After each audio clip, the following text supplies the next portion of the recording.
Hey there, Scorpio, Sun, Moon, and Rising. It's time to have a look and see what is going on when it comes to your monthly astrological forecast for June 2022.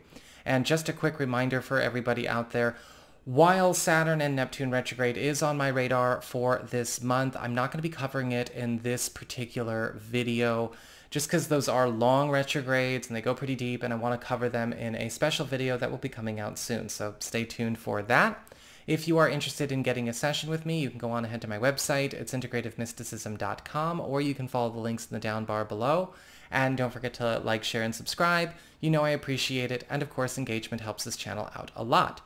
And so with that, what is going on when it comes to your June? Well, we'll start with the Sun.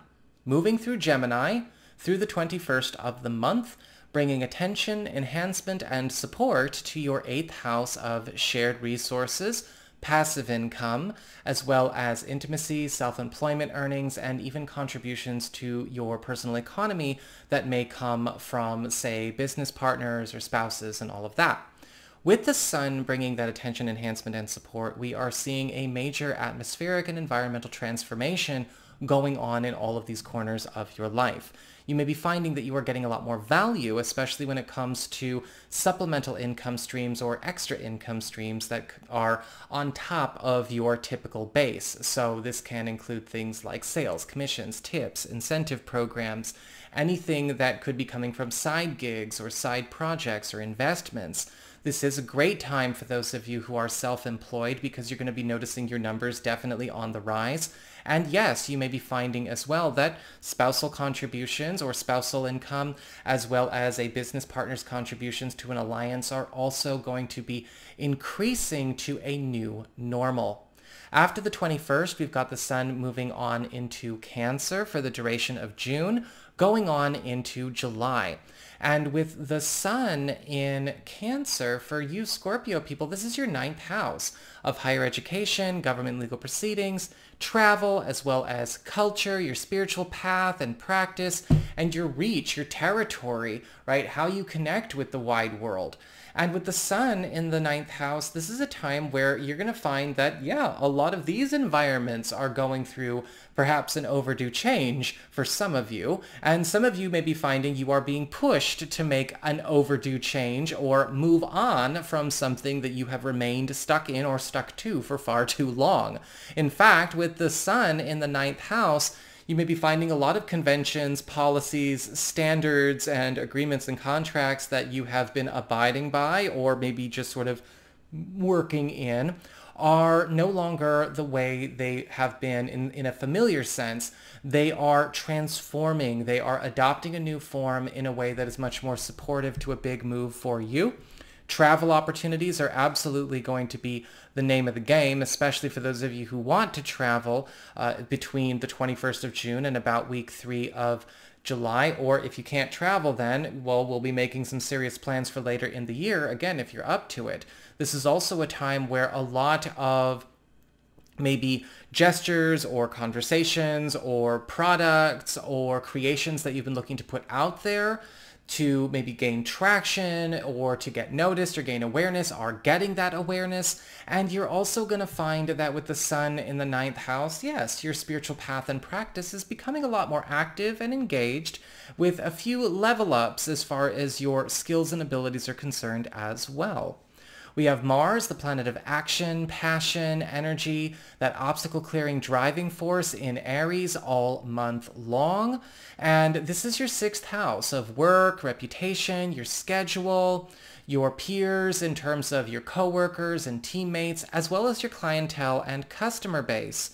And with Mars in the 6th house, as Mars often is in an income area, especially houses 2, 6, or 10, in this case 6 for you, we have a very profitable month, but Mars will often have us working around the clock. So we want to make sure we are only biting off what we can chew, but take this opportunity for what it is. Maybe some extra overtime every week this month for you, right? Taking work home, maybe an extra 5-10 hours here or there, but you're definitely going to be feeling a lot more comfortable with it. And the nice thing about Mars is that we often spend a lot more time working than spending money, and so we really feel it in a good way by the end of the month.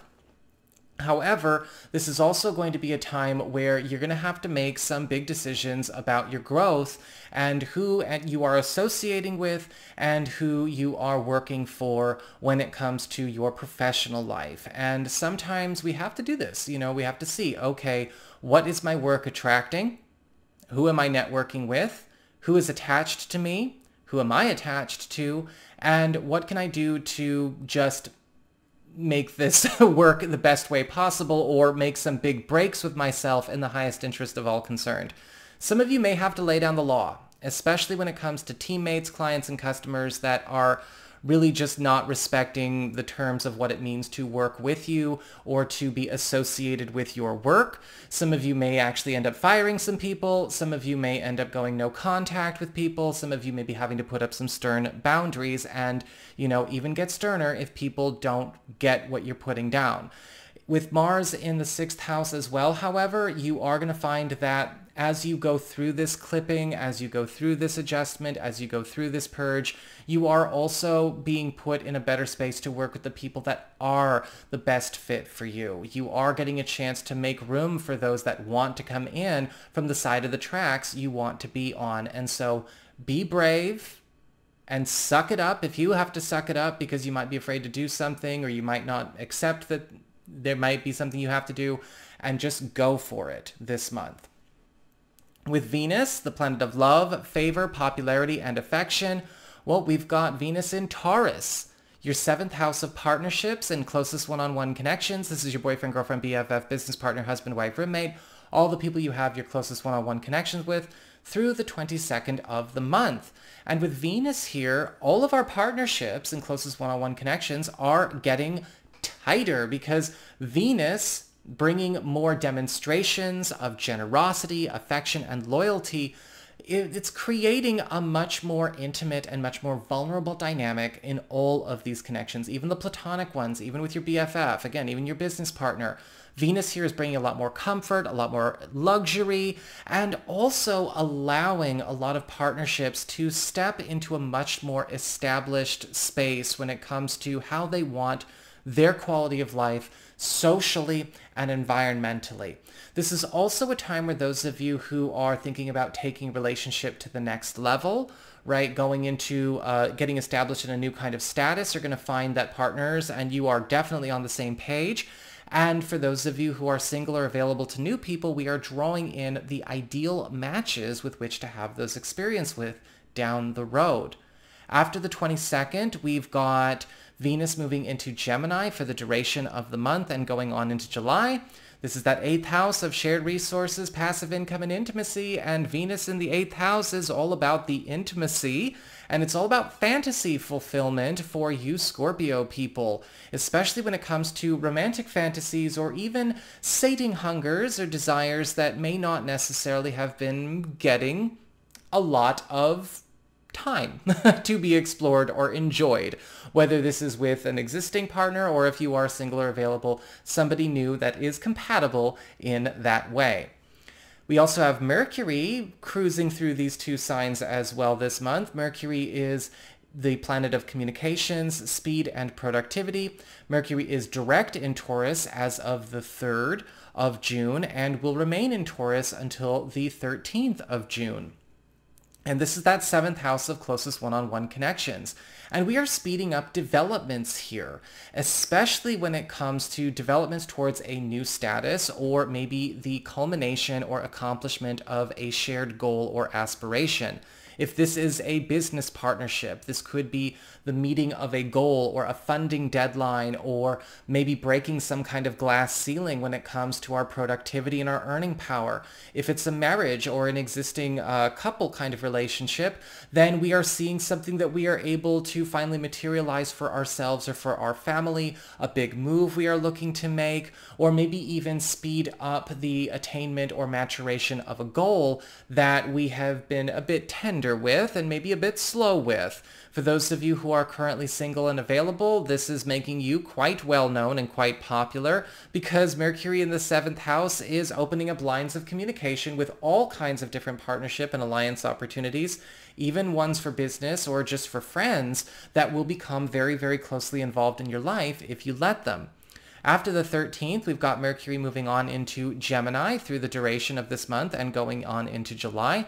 This is that 8th house, and well, with Mercury in the 8th house, we are speeding up the rate with which we are acquiring wealth, but also speeding up the maturation of a lot of investments that we have made in the last year. And it may be time to think about what can we do to either reinvest or allocate our funds or our resources into ways that are going to beget more abundance or more wealth for ourselves.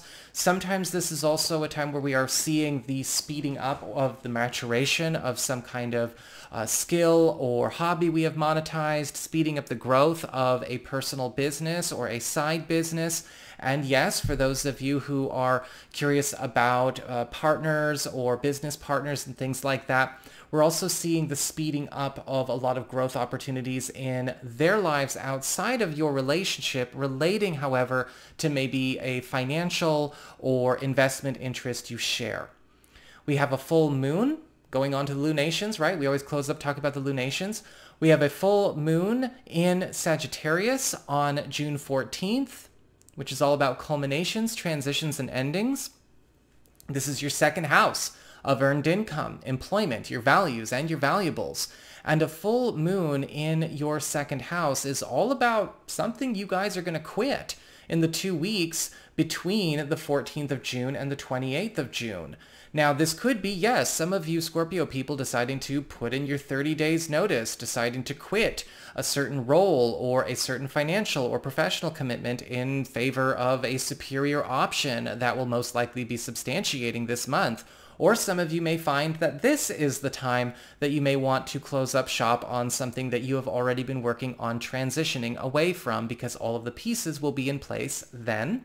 And many of you will also find that a full moon in your second house will also create the end of some kind of normal, whether it has to do with maybe a cap on your earning power or maybe a routine or a static situation in a professional circumstance you are looking to break out of. Finally, we have a new moon in Cancer, your 9th house of higher education, government legal proceedings, travel, as well as culture, territory, reach, your spiritual path and practice, and anything to do with your relationship with the outside world.